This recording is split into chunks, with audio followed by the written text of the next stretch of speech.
하시고 아파하시는지, 또 그들의 죄가 무엇인지, 그럼에도 불구하고 하나님께서 그들을 기회를 주시고 구원하시려고 하는 그 하나님의 마음을 우리가 말씀을 통해 볼 수 있었습니다.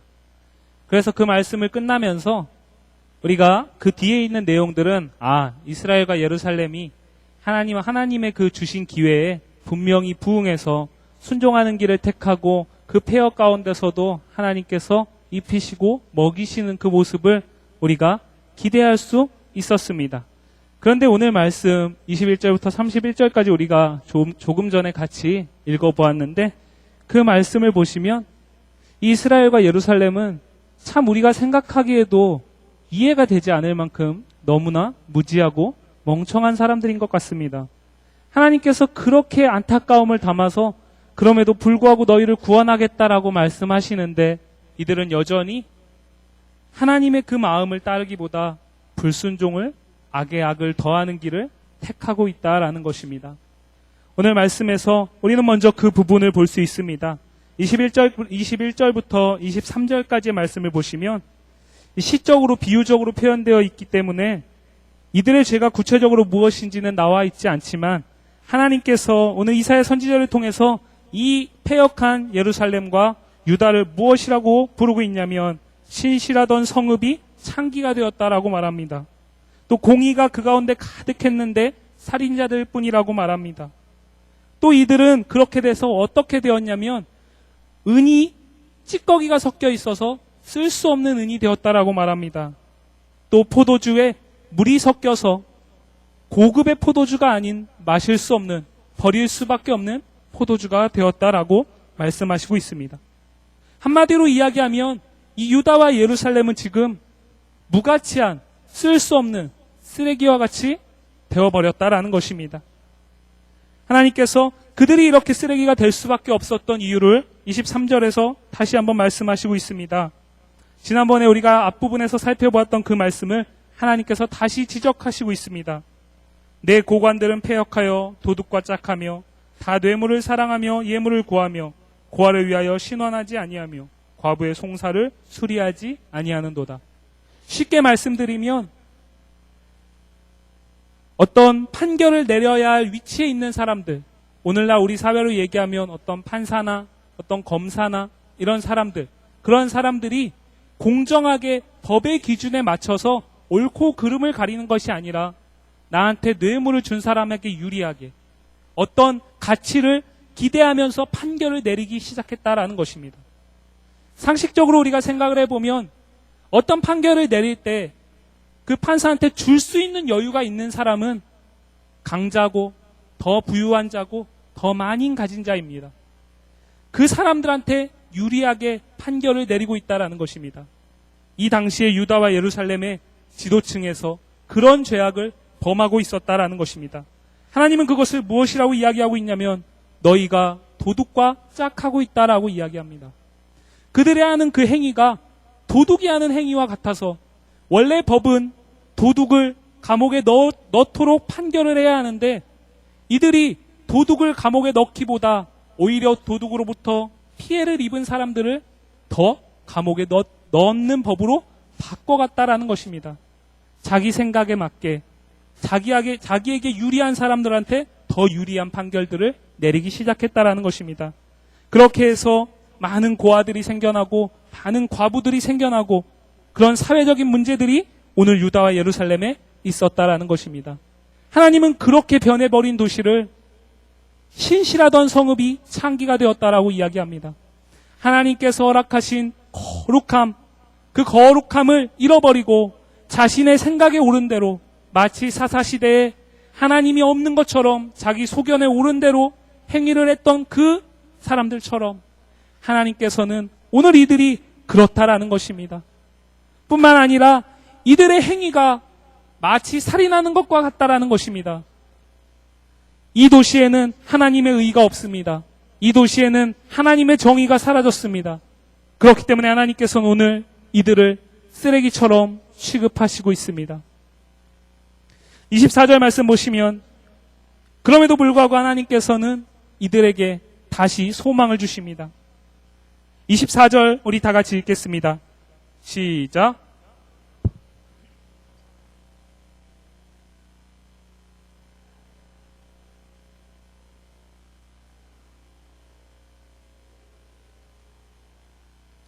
아멘. 원래 이 이스라엘은 어떤 도시가 되어야 하냐면 아모스 선지자가 이야기한 것처럼 하나님의 정의가 물같이 흐르고 하나님의 공의가 강같이 흐르는 그런 도시가 되어야 합니다. 그런데 지금 이 도시는 그렇지 못합니다. 그래서 하나님께서 지난번에 우리가 말씀을 통해 봤을 때는 이들에게 스스로를 깨끗이 하고 너희가 너희 죄악의 문제를 회개하고 그러면 너희 죄가 아무리 붉을지라도 내가 하얗게 하실 것이다 라고 말씀을 하셨던 것입니다. 그런데 하나님은 이들에게 대한 그 기대를 지금은 더 둘 수 없다라는 사실을 이야기하고 있습니다. 24절 말씀 보시면 그러므로 주 만군의 여호와 이스라엘의 전능자가 말씀하시되 슬프다. 내가 장차 내 대적에게 보응하여 내 마음을 편하게 하겠고 내 원수에게 보복하리라. 여기서 원수는 누구입니까? 오늘 말씀에서 하나님이 대적하는 이 원수는 누구입니까? 우리가 생각하기에는 어떤 마귀나 어떤 악한 세력들, 이방인들이라고 생각할 수 있지만 오늘 말씀에서 이 원수와 대적은 하나님이 한때 택했던 이스라엘 백성들을 말합니다. 그들이 하나님의 뜻과 다른 길을 갈 때 이들은 더 이상 하나님의 백성이 아니고 원수와 대적으로 취급받고 있습니다. 원수와 대적은 하나님과 함께 할 수 없기에 하나님은 그들의 심판을 내릴 수밖에 없습니다. 오늘 말씀은 그 얘기를 하시고 있는 것입니다. 내가 장차 내 대적에게 보응하여 내 마음을 편하게 하겠고 내 원수에게 보복하리라. 지금 내가 이스라엘 백성들을 택했지만 이들이 지금 내 백성이 아닌 것처럼 살고 있기 때문에 너희는 내 원수와 대적이 되어서 이제는 내 심판을 피할 길이 없다라는 것입니다.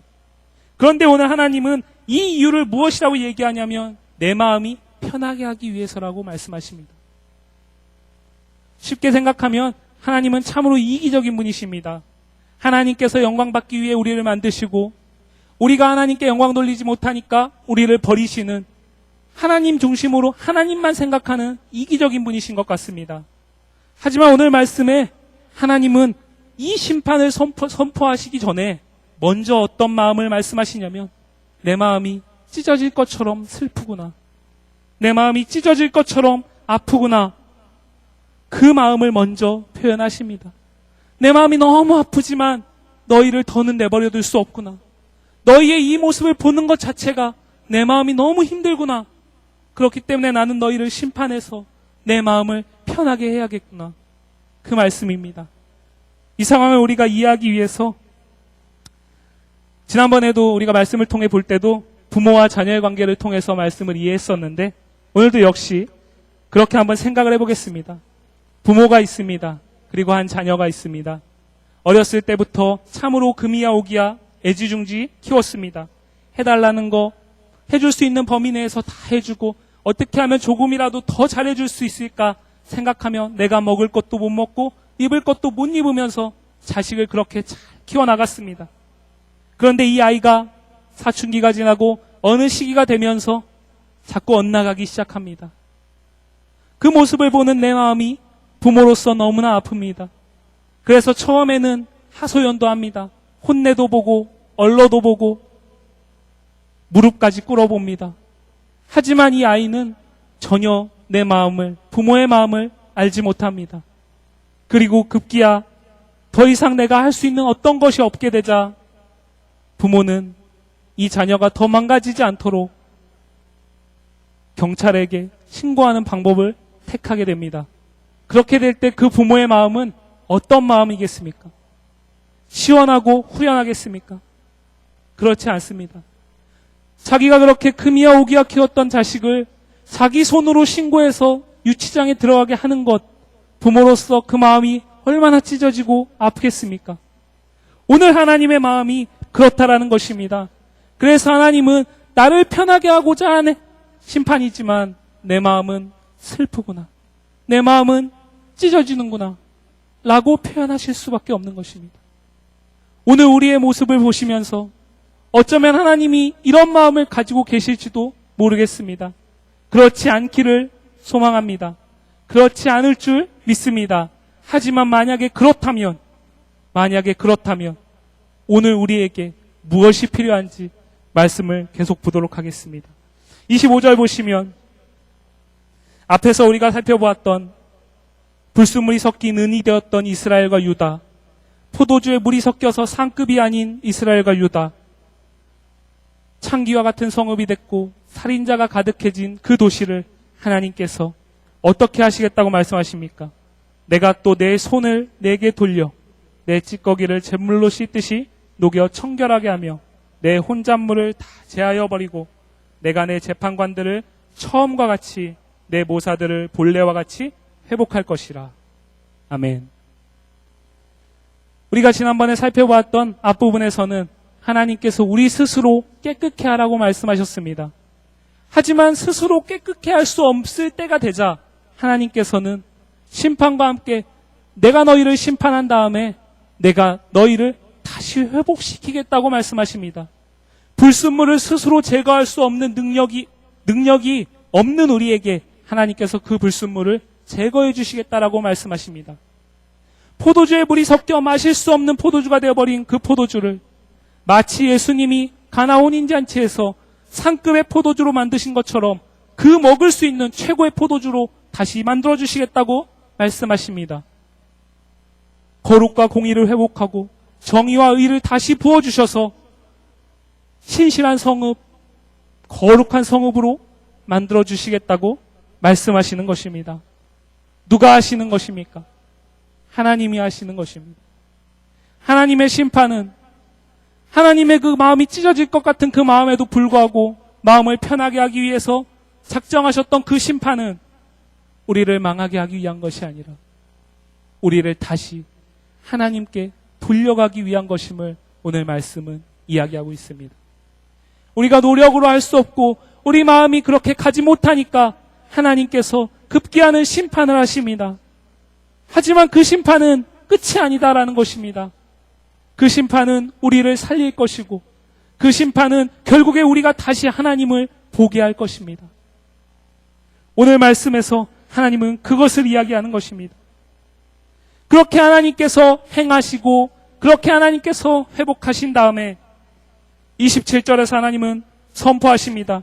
그렇게 회복된 시온은 정의로 구속함을 받을 것이다. 그렇게 돌아온 자들은 공의로 구속함을 받을 것이다. 그렇게 하나님께서 회복한 도시는 정의를 회복돼서 도시 자체가 구속함을 받게 될 것이다 라는 것입니다. 그리고 그 안에 돌아온 자들은 공의로 회복될 것이다 라는 것입니다. 하나님께서 행하시고 하나님께서 회복하시고 그 은혜를 우리가 누릴 수 있게 하시겠다라는 것입니다. 우리가 지금 이 자리에 있는 것도 역시 동일한 은혜입니다. 동일한 원리입니다. 내가 예수를 믿을 수 없는, 내가 예수를 도저히 믿을 수 없는 상황 가운데서도 하나님은 나를 먼저 믿게 하셔서 내게 믿음을 주시고 내가 돌아와서 교회를 통해서 말씀을 들으며 예수 그리스도에 대해 알게 하시고 그 예수 그리스도를 사모하게 하시고 예수 그리스도의 뜻대로 살게 하시며 그렇게 거룩과 공의를 회복하며 우리 교회가 거룩해지고 내가 속해 있는 사회가 거룩해지며 우리 있는 모든 곳이 구속함을 누리게 하는 것, 그것이 하나님의 방법이다라는 것을 오늘 말씀은 이야기하고 있습니다. 그런데 오늘 말씀에서 우리가 또 한 가지 주목해야 할 것은 무엇이냐면 하나님께서 그렇게 회복하고 그렇게 작정하셔서 은혜를 베풀어 주시려고 생각하셨음에도 불구하고 오늘 말씀 가운데 패역한 자와 죄인과 여호와를 버린 자는 여전히 있었다라는 것입니다. 패역한 자와 죄인과 여호와를 버린 자, 하나님은 어떻게 하십니까? 멸망시키겠다고 말씀하십니다. 심판은 원래 하나님께서 우리를 다시 돌아오게 하기 위해서 허락하신 것입니다. 하지만 그 심판을 깨닫지 못하는 자에게는 그것이 곧 끝이다라는 사실을 우리는 잊어서는 안 됩니다. 성경의 역사를 통해 우리는 알 수 있습니다. 이스라엘이 멸망당할 때 그 말씀을 선포할 때 하나님의 뜻을 분별했던 사람들은 많지 않았다라는 것입니다.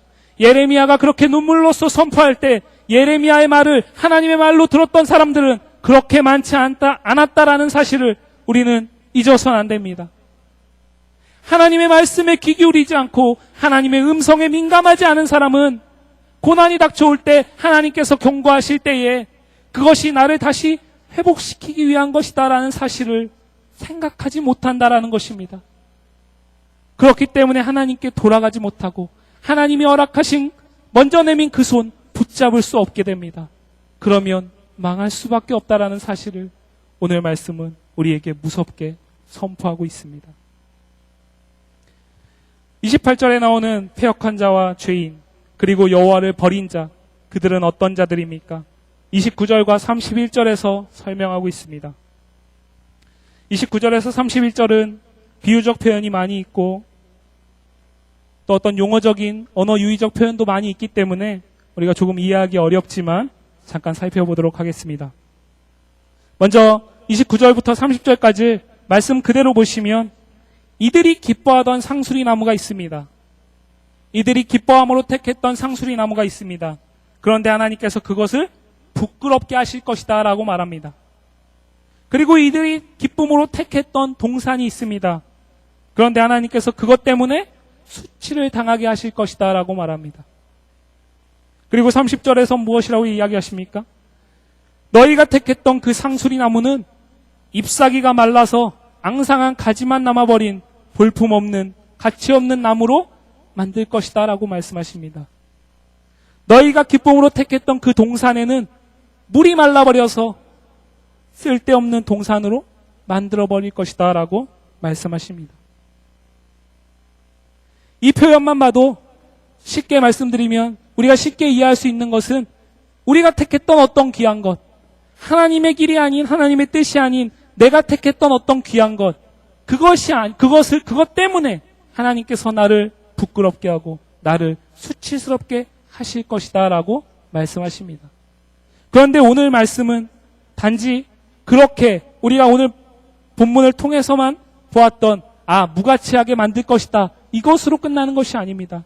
사실 이 안에는 하나님이 가장 싫어하는 이스라엘의 죄를 지적하시고 있습니다. 우리는 그 힌트를 이사야의 다른 부분에서 찾아볼 수 있습니다. 이사야서 57장 5절 보도록 하겠습니다.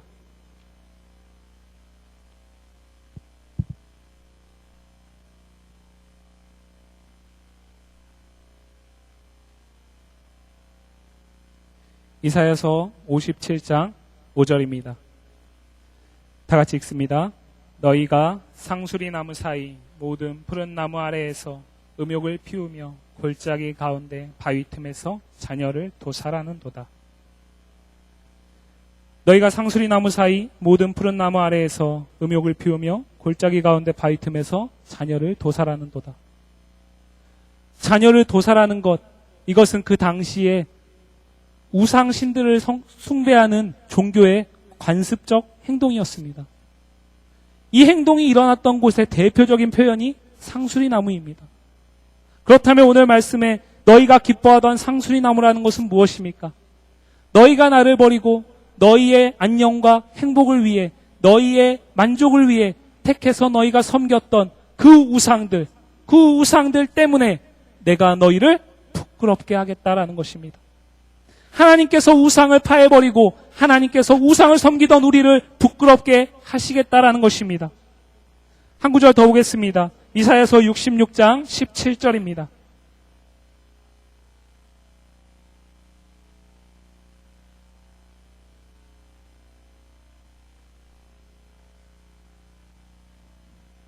이사야서 66장 17절 다 같이 읽습니다. 스스로 거룩하게 구별하며 스스로 정결하게 하고 동산에 들어가서 그 가운데에 있는 자를 따라 돼지고기와 가증한 물건과 쥐를 먹는 자가 다 함께 망하리라. 여호와의 말씀이니라. 동산 역시 어떤 곳입니까? 우상 숭배와 관계가 있는 곳입니다. 하나님이 가장 싫어하는 죄, 그들이 공의를 행하지 못하고 그들이 정의를 행하지 못하고 고아를 돕지 못하고 과부를 신원하지 못했던 죄, 하나님을 떠났던 죄, 불순종했던 죄, 그 모든 것도 하나님이 싫어하시는 죄지만 하나님이 가장 싫어하셨던 죄, 하나님이 아닌 다른 우상을 숭배하는 죄, 그 죄를 오늘 지적하시고 있습니다. 이스라엘아, 너희가 그렇게 자랑스럽게 너희를 기쁘게 하기 위해서 섬겼던 그 우상 때문에 내가 너희를 망하게 할 것이다. 너희가 드렸던 그 재물 때문에 내가 너희를 망하게 할 것이다. 지난번의 말씀과 비교해서 생각해보면 그들이 하나님 앞에 수많은 재물을 드렸지만 하나님은 그들의 제사를 받지 않으셨습니다. 왜냐하면 그들의 제사에는 마음이 담겨있지 않았기 때문입니다. 왜 그렇습니까? 그들은 하나님 앞에도 제물을 드렸지만 우상 앞에도 제물을 드렸다라는 것입니다. 한쪽에는 하나님 쪽에, 한 발은 우상 쪽에, 양쪽에 발을 담가놓고 때에 따라서 필요에 따라서 하나님이 필요할 땐 하나님을 섬기고 우상이 필요할 때는 우상을 섬겼다라는 것입니다. 특히 이스라엘은 어떤 도시입니까? 바알을 숭배했던 이 도시, 농경의 신이 필요하기 때문에 바알을 숭배할 수밖에 없었습니다. 바알을 통해서 비가 내려야만 농사를 온전히 거둘 수 있고 그에 걸맞은 수확을 거둘 수 있기 때문입니다. 비를 내려주지 않으면 농사는 망할 수밖에 없습니다. 그 신을 섬겼다라는 것입니다. 하나님은 비하고 상관없다라고 생각했기 때문입니다. 그렇게 때에 따라서 필요에 따라서 그때그때 필요한 신들을 하나하나 취하기 시작하면서 이스라엘에는, 유다에는, 예루살렘에는 하나님 한 분 외에 하나님과 같은 이치에 있는 많은 신들이 있었다라는 것입니다. 어디에 가면은 바알 신을 섬기고 어디에 가면은 아세라 신을 섬기고 어느 산과 어느 동산, 어느 나무 아래에서도 저마다의 신들을 다 섬겼다라는 것입니다. 마치 우리나라가 주님을 알기 전에 저마다 동네에서 섬기는 신들이 있었던 것처럼 저 섬나라 일본은 지금도 저마다의 신들이 너무나 많이 있습니다. 그렇게 섬겼다라는 것입니다. 하나님은 그 모습을 도저히 참으실 수 없었던 것입니다. 그렇기 때문에 내가 너희를 망하게 할 것이다. 내가 너희를 망하게 할 것이다. 라고 선포하시는 것입니다. 31절 보겠습니다. 강한 자는 삼오라기 같고 그의 행위는 불티 같아서 함께 탈 것이나 끌 사람이 없으리라. 무슨 말씀입니까? 여기서 강한 자가 누구인지 그의 행위가 누구인지 성경을 통해서 분명히 알 수는 없습니다. 하지만 29절과 30절에서 우상을 얘기하고 있는 것을 볼 때에 여기서 강한 자라는 것은 그들이 강하게 여겨 굴복했던 우상을 얘기하는 것일 것입니다. 그리고 그들의 행위는 무엇이냐면 이들의 우상 숭배의 행위일 것입니다. 그것을 어떻게 하시겠다라고 말씀하십니까? 강한 자는 삼오라기 같게 여기겠다라는 것입니다. 삼오라기가 무엇입니까? 이 말씀을 이해하기 위해서 잠시 우리가 삼손의 시대를 생각해 봐야 합니다. 사사기에 나오는 삼손은 하나님께서 힘을 주셨습니다. 나실인으로 택하셨고요. 그러나 그가 하나님 앞에 거룩하게 살지 못하자 하나님께서는 그를 수치를 당하게 합니다. 눈을 뽑아버리고 바벨론 잡혀가서 어려움을 겪게 합니다. 근데 그때 삼손이 기도합니다. 그러자 그를 묶고 있던 줄이 끊어지게 됩니다. 그 부분을 보시면 이 삼오락이라는 표현이 나옵니다. 무슨 말씀입니까? 하나님께서 우리가 생각하기에, 이들이 생각하기에 너무나 강하다고 여겼던 그것을 그 삼손이 한 번에 끊어버릴 수 있었던 그것처럼 약하게 만들겠다라는 것입니다. 무너뜨리겠다라는 것입니다. 그리고 그의 행위는 불티 같아서 불을 피우면 모닥불을 피우면 그 나무의 모닥불에 이렇게 불티가 튀잖아요. 그 불티가 오라기에만 붙어도 확 타버리죠. 그것을 이야기하는 것입니다. 하나님께서 그렇게 제해버리겠다라는 것입니다. 그런데 더 무서운 말은 이것을 끌 사람이 없다라는 것입니다. 하나님께서 반드시 망하게 하시겠다라는 것입니다. 너희의 죄를 내가 더는 참지 않겠다라는 것입니다. 사랑하는 성도 여러분, 오늘 말씀이 우리에게 어떻게 들려져야 할까요? 오늘 말씀을 우리는 어떻게 받아야 할까요? 물론 우리는 우상 숭배하지 않습니다. 물론 우리는 이들처럼 자녀를 도살하고 나무 아래서 음욕을 피우는 그런 행위적인 우상 숭배를 하지 않습니다. 하지만 우상은 무엇입니까? 내가 하나님보다 더 사랑하는 것, 내가 하나님보다 더 위에 두는 것. 이 시대에는 보이지 않는 우상이지만 가장 큰 힘을 가지고 있는 우상이 있습니다. 그것이 무엇입니까? 돈입니다. 권력입니다. 명예입니다. 그런 것들을 내가 하나님보다 더 탐하기 시작한다면 하나님의 이 말씀은 오늘 우리에게도 철퇴처럼 내리칠 것입니다. 하지만 우리가 그렇지 않다면 우리는 두려워할 것이 없습니다. 하나님께서는 우리가 보기에는 타락한 이 도시, 타락한 이 대한민국, 이 전 세계 지구를 정의와 공의로 다시 회복시킬 것이기 때문입니다. 그러면 우리는 그때에 하나님의 그 손을 붙잡기만 하면 되는 것입니다. 오늘 말씀을 통해서 우리가 한 가지 생각해 보길 원합니다. 지금 우리 이 안에 있는 우리들은 저마다 구원을 받았고 또 교회 안에 있기 때문에 우리는 거룩한 존재들입니다. 하지만 하나님께서 단지 그것만을 위해서 우리를 이 세상에 남겨두지는 않으셨을 것입니다. 오늘 말씀에서 하나님은 우상 숭배의 죄도 이야기합니다. 하지만 그 앞에서 무엇을 이야기하고 있습니까? 그 고관, 그 모사들의 죄를 이야기합니다. 사회 전반적인 가득 퍼져 있는 그 죄의 문제, 너는 상관없다라고 생각하지 말라라는 것입니다. 우리가 사는 이 사회가 어떻습니까? 우리가 사는 이 사회는 지금 우리가 생각하는, 우리 말씀을 통해서 보았던 이 이스라엘과 예루살렘의 형편없는 상황과 다릅니까? 그렇다면 너무 감사한 일이지만 그렇지 않다면 우리가 기도해야 합니다. 우리가 엎드려야 합니다. 기도할 뿐만 아니라 우리가 먼저 손을 내밀어서 그들을 도와야 합니다. 그럴 때 하나님께서 예수 믿는 우리를 통해서 공의를, 정의를 퍼뜨리시는 것입니다. 우리를 통해서 우리가 속해 있는 모든 것이 하나님의 정의와 공의가 강물같이 흐를 수 있기를 원합니다.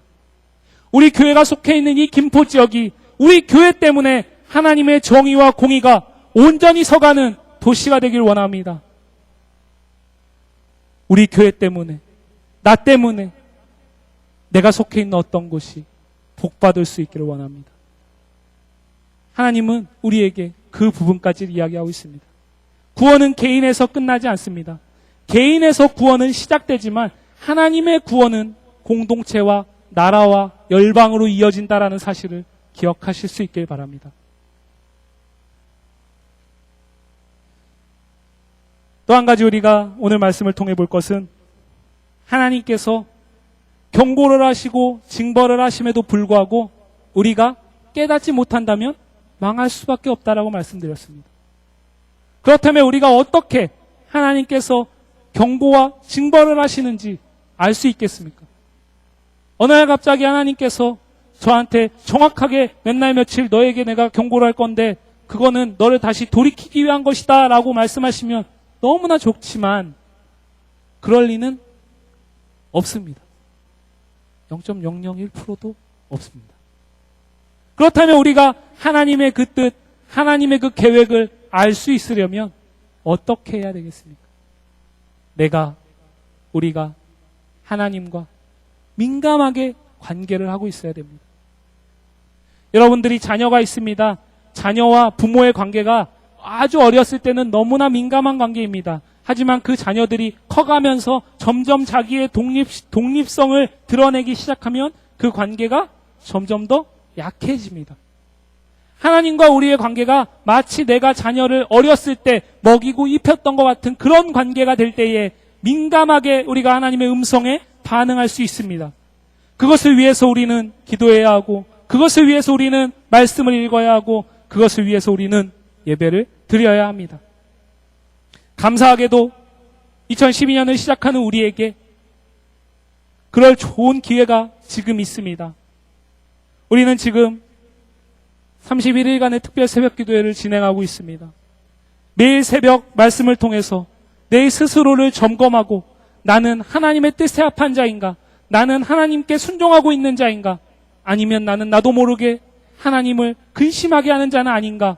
고민하시면서 기도하시면서 그렇게 하나님과 마음을 통하시면 하나님의 경고의 메시지, 하나님의 음성에 귀 기울일 수 있을 것입니다. 그럴 때에 하나님께서 주시는 메시지에 우리는 아멘으로 받을 수 있는 것입니다. 이 자리에 있는 우리 모두가 그럴 수 있기를 원합니다. 지금 우리가 드리는 이 특별 새벽 기도회가 2012년을 시작하는 우리에게 가장 중요한 시작이 되길 원합니다. 하나님과 관계를 회복한 다음에 하나님의 공의를 회복한 다음에 다가올 2월부터 12월까지의 2012년을 기대하실 수 있기를 바랍니다. 그리고 2012년이 끝날 때 하나님께서 우리에게 어떻게 이끄시고 어떻게 복을 허락하셨는지 한번 세어보실 수 있기를 바랍니다. 사랑하는 성도 여러분, 말 안 듣는 자식을 부르는 심정으로 오늘 하나님은 우리를 부르고 계십니다. 우리가 속해 있는 이 시대를 보면서 하나님은 무엇이라고 말씀하시겠습니까? 혹이라도 창기와 같은 성읍이다. 살인자만 가득한 도시다. 쓸모 없어져 버린 너희의 모습을 보니 내 마음이 너무 슬프구나 라고 하시지는 않으시겠습니까? 그렇지 않다면 너무나 감사한 일이지만 그렇다면 우리는 오늘 말씀을 통해서 기도하며 돌이켜야 합니다. 지금 우리가 예수 믿는 우리가 사회에 많은 사람들에게 영향력을 끼치기보다 지탄을 받고 비난을 받는 이유, 어쩌면 이것은 그들이 우리를 향한 불합리한 처사일 수 있지만 어쩌면 이것은 하나님께서 우리를 다시 회복시키기 위해서 경고하시는 것일 수도 있습니다. 그게 맞는지 틀린지는 하나님과 관계를 통해서 회복하시면서 기도하시면서 찾아가실 수 있길 바랍니다. 그리고 하나님이 그렇게 말씀하신다면 먼저 내 가정부터, 먼저 내 교회부터, 먼저 내가 속해 있는 회사부터 작은 곳일지라도 하나님의 정의와 하나님의 공의를 두려워함으로 회복하는 데 앞장설 수 있기를 바랍니다. 우리 이 시간 결단할 수 있길 바랍니다. 하나님, 내가 받은 구원이, 하나님, 내가 속해 있는 이 교회가 하나님의 은혜로 거룩한 공동체가 됐는데 하나님, 그렇게 우리 교회, 특별히 김포제일교회 118년의 긴 역사 가운데 그렇게 함께 하셨는데 하나님, 지금보다 이후가 더욱더 하나님 보시기에 아름다운 거룩한 공동체가 될 수 있게 하여 주옵소서. 내가 속해 있기에 거룩한 한 사람 한 사람이 모여 있기에 우리 교회가 더 거룩해질 수 있게 하여 주옵소서. 그래서 내가 속한 교회를 통해서 이 김포 지역이, 그리고 대한민국이, 나아가 세계 열방이 하나님의 구속의 은혜를 누릴 수 있게 하여 주옵소서. 우리에게 그 은혜가 충만히 임할 수 있기를 간절히 주의 이름으로 축복합니다. 우리 이 시간 기도하겠습니다. 기도 제목이 혹시 나오나요? 예, 앞에 지금 나가고 있습니다. 우리 이 기도 제목 보시면서 약 3에서 5분 동안만 우리 통성으로 기도하겠습니다. 하나님,